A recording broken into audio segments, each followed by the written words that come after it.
I'm so excited. It's such an amazing pleasure to welcome Smangele Nkosi, who's the General Manager and Country Leader for South Africa at Cisco. And Smangele is no stranger to the ICT industry. Although she looks a lot younger than me, she's still classified as a veteran in the ICT industry. She's currently, as I mentioned, serving as the GM of Cisco South Africa, more than 2 decades of experience.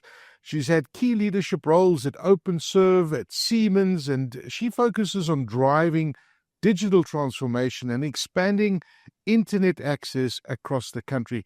Smangele, it's such a pleasure to have you. Welcome. Thank you very much, Aki, and it's such an honor to be speaking to you this morning, and good morning to your listeners as well. Oh, thank you for making time.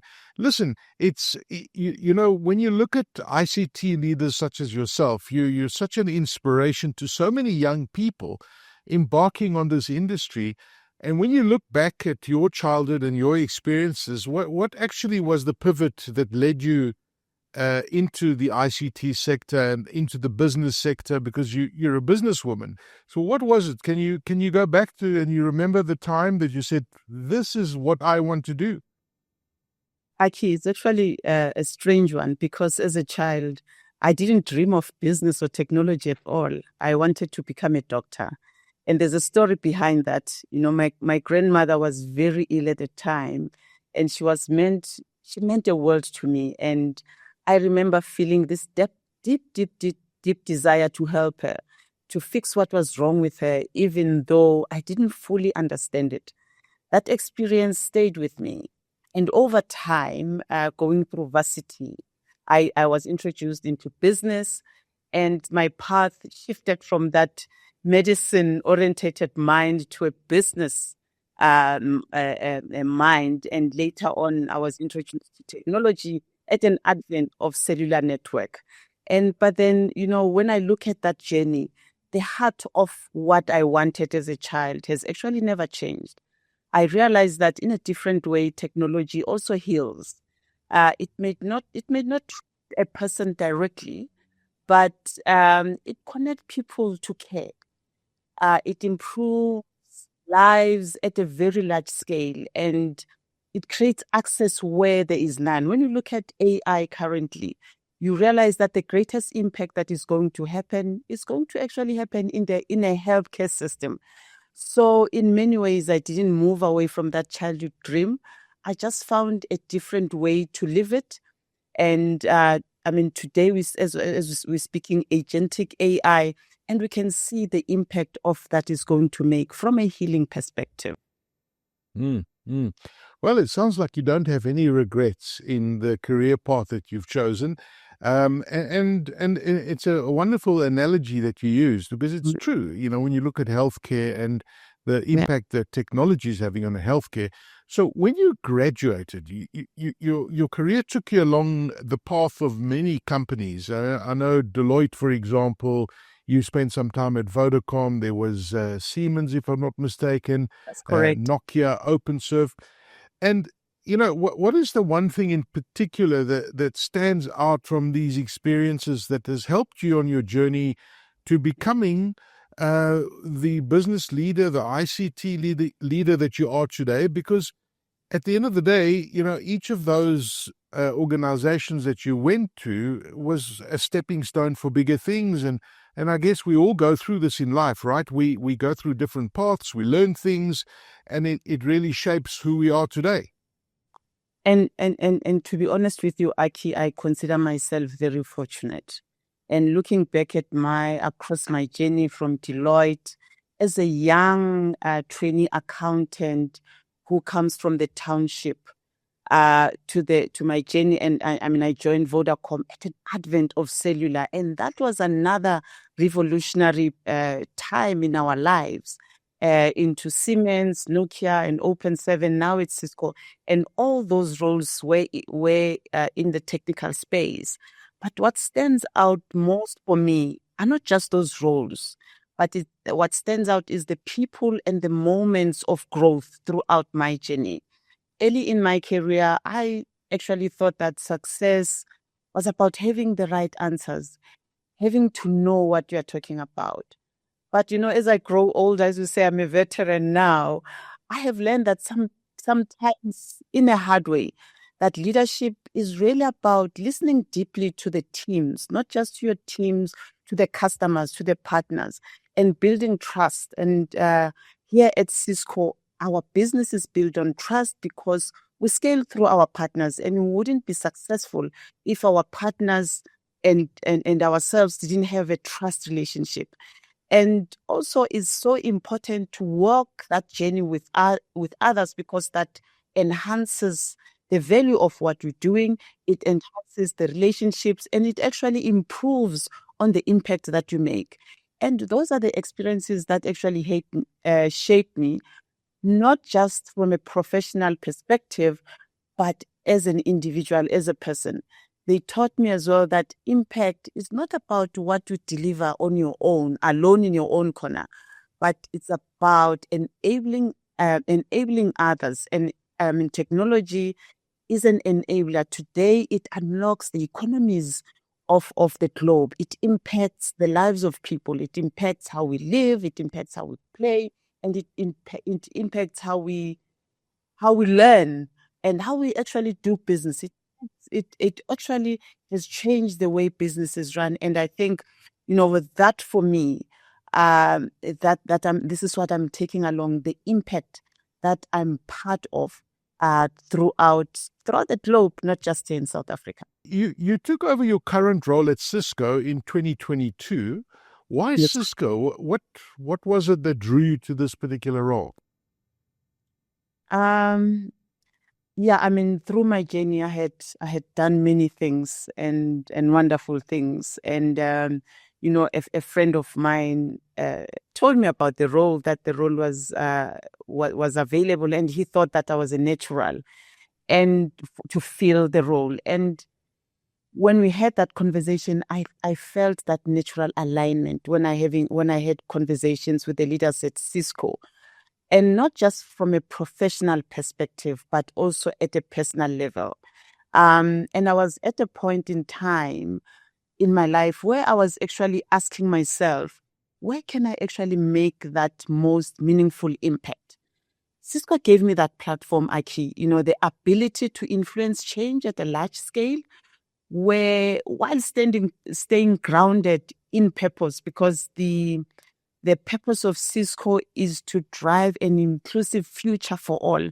That's making sure that nobody is left behind. And for me, it wasn't just about the role. It was just about being part of something that is true, that truly matters, especially in a country like South Africa, where technology, as I alluded, has been transforming life over a period of years. And Cisco has been in country for the past 30 years. And the impact that we've made by partnering with government through our the CDA, country digital transformation programs, and through our partners and customers, where we've transformed their business and thereby transforming and touching the lives of South Africans. And that was something that was meaningful to me. That's why it made sense for me to be part of Cisco at that time. And even today, that has not changed. That's wonderful.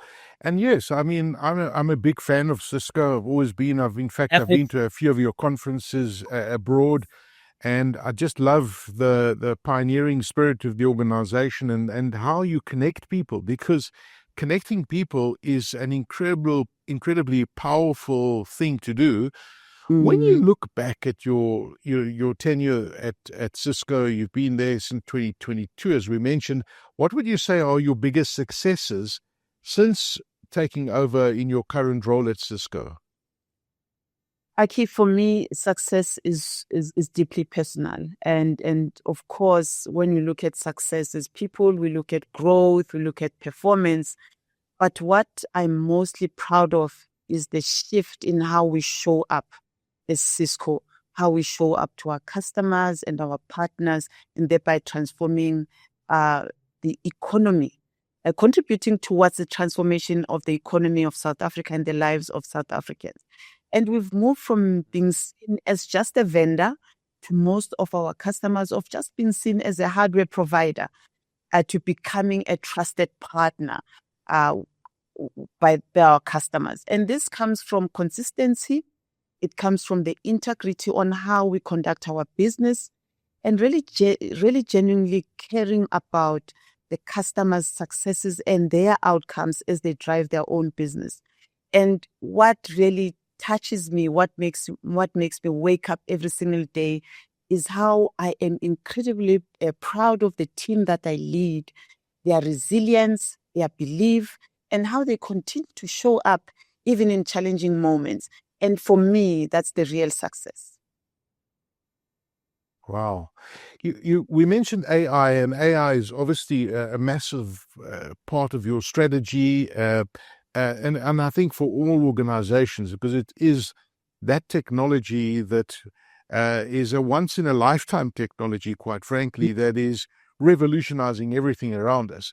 And Yeah. you recently spoke at the launch of South Africa's first AI business school.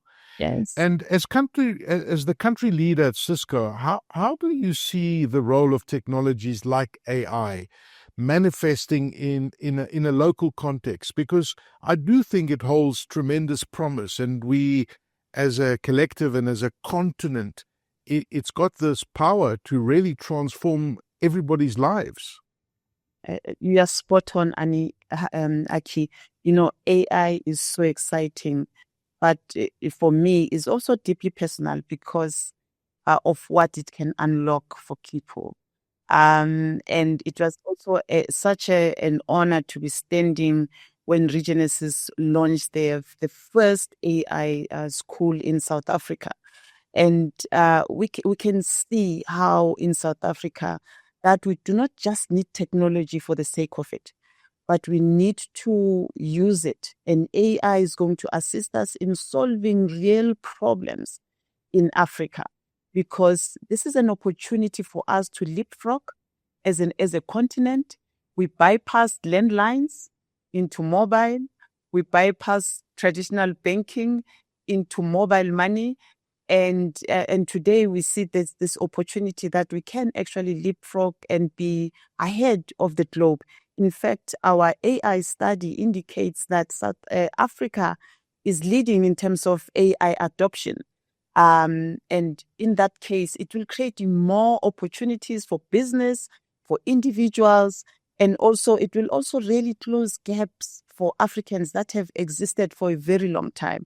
So when I think about AI, I think about that young person gaining access to education, that young person having the same equal learning opportunity as any child across the globe, or in a first world country across the globe. I think about a small business growing beyond its limits because AI is making it possible for them to reach new markets, the markets that they have never thought existed, or actually where it matters most from a government perspective, because we've seen that technology deepens the democracy, because now it enables that the government can reach people in those excluded areas. So when government is going to deploy AI, reaching, they will be reaching somebody that was previously excluded, in actually also contributing in the economy and participating in the economy of the country. And I think that's where the real power lies on AI, not the technology itself, but in the lives that it touches it. And of course, we talk about the skills, and there's an opportunity from an Africa perspective that we will be able to skill more youth, having these gaps. So it's really quite challenging. And of course, there are issues that we need to deal with in order to make sure that we are able to take advantage of this revolution. Interesting. And when you look at your role at Cisco this year, obviously it's a massive multinational, it's a global organization. What are your roles? I mean, what are your goals for 2026 and beyond? Have you got, and obviously I'd imagine that, things like AI and the connectivity and the speed at which data is moving is part of that strategy going forward. So open up your mind and give us the confidence to understand where you're going with Cisco this year and beyond. You know, from my perspective, the goals are very simple, but they're meaningful. From a South Africa perspective, we need to remain relevant because that's where it matters most in our market. We need to lead in areas that will shape the future. When you speak about AI, Cisco and NVIDIA has announced the partnership where we're going to build AI factories, because this, as businesses think about AI, and we're talking about agentic AI, this is an era where agents are speaking to agents themselves.